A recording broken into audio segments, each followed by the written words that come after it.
Mr. Ayanlowo àgbà onílùfù King Wasiu Ayinde Masa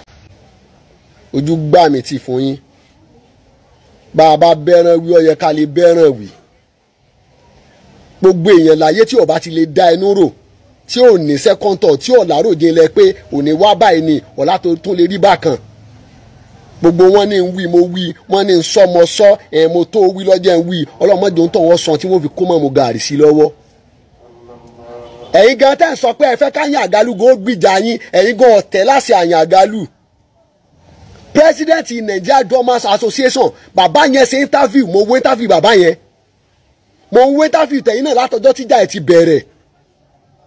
ẹni tí wọ́n sì ń bá ń bẹ̀bẹ̀ lọ́wọ́ báyọ̀ lè gbọ́ báyọ̀ lè gbà báyọ̀ lè síjú àánú wò ìkan ṣe yín lóore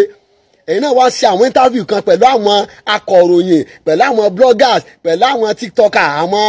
àwọn tó jẹ́ pé wọ́n ń wá èrò tí wọ́n fi kórí péjì tí wọ́n ní wọn ọ̀kọ́ káyé ẹlòmíì ó bàjẹ́ èmi tí mò ń bá ń sọ̀rọ̀ ẹ̀ mo lè jọ́ ọmọ sí yín sọ̀rọ̀ ní mi lórí rédíò iléeṣẹ́ rédíò 9 ni mo ti sọ̀rọ̀ lẹ́ẹ̀ Yorùbá ẹ bí wọ́n léèrè láwọn iléeṣẹ́ tí mo ti ṣiṣẹ́ àtọ́ yẹ pé tá a bá ti ọ̀pá ọ̀rọ̀ bọ̀yàn lọ́nà ọ̀fun yóò sì bí yóò sì sọ yóò ti sọ tán nítorí báyìí ti sọ ó dàbí ẹyin idẹ tó bọ́ọ̀lẹ̀ ní gbà tó bá ifọ́ kò lè ṣe ṣàjọmọ́ ẹ̀là àlẹ̀kẹ̀ lójú awẹ́ tẹ́ ẹ̀ mọ tẹ́ ẹ̀ wí tẹ́ ẹ̀ rọjò orí yín tẹ́ ẹ̀ rúkẹ́yìn náà ti bímọ gbogbo àwọn àṣírí táyà àgálù ní amọ̀tù ifá ẹ̀ parọ́ ọ̀pẹ̀lẹ̀ ṣèké àyàn àgálù ọ̀fẹ́ kéèyàn tú àṣírí ọlọ́mọdéẹnu gan pa ẹ̀yìn gan bí ọ̀bọ lé délé lóje ṣé gbogbo tójú bá rí báyìí lẹ́nu sọ àṣẹ lóògùn àṣẹyìn gan mewú ẹ megbò lẹ wá sórí ẹ̀rọ ayélujára lẹ́ni ẹ bẹ́ẹ̀ mi yín bá bọ́ o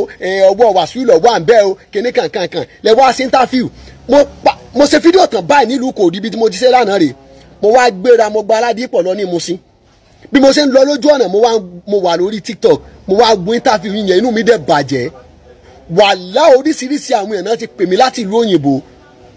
gbogbo tí wọ́n sọ pa K1 the ultimate ẹ lọ sọ́ndà fídíò tí mo ṣe lánàá irú èèyàn tí bá bàjẹ́ ẹ làwọn èèyàn ti sọ sọ́ndà rẹ̀ yẹn ẹ wá ṣe fídíò ẹ wá ní gọ̀gọ́ Wasiu Ayinde tí ń kó kòkó tí ń ká obì ìjọ tó bá di káwá òde ẹ̀yìn tó máa fa pẹrẹgẹdẹ ni bẹ́ẹ̀ ṣe wàhálà pátá níyìn òun èforí sọ yín o wọ́n dẹ̀ tó ṣe fídíò kan lẹ́ sọ wípé Wasiu Ayinde ń lògo yín ẹ̀yin tẹ́ ẹ lògo kí ló dé tẹ́ ẹ dógo yín ló bá yẹ débi tẹ́ ẹ dé lónìí èmi tẹ́ ń wò yìí kò sí iye téèyàn lè gbé kalẹ̀ ìní sọ̀rọ̀ pẹ̀lú fẹnu tọ́lọ́mbá ní wí ni màá sọ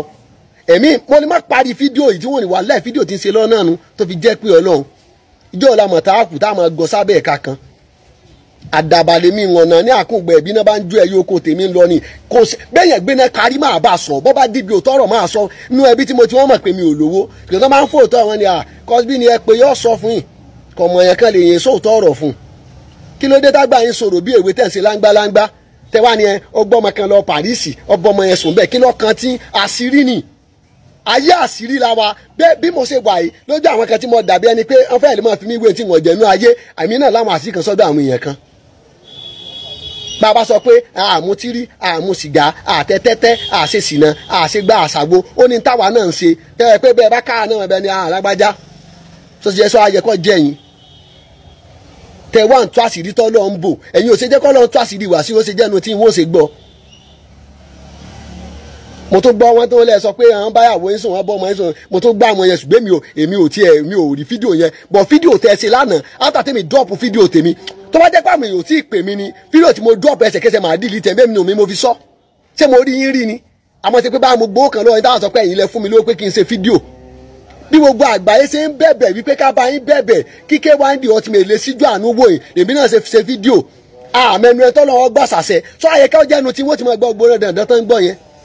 ó ṣe gbá ó ń ṣàgbo ó ṣe kòkò bàbá àsásùn ẹ fọlọ́nlẹ́jọ́ tó àṣírí olúwa yìí bọ́ bá jẹ́ pé wọ́n ṣẹ̀ṣọ́ lọ́hùn kọ̀sẹ́ tí ò níbi tó kù sí ta aláàgbé abíyá rẹ̀ wò tí ò ní rùn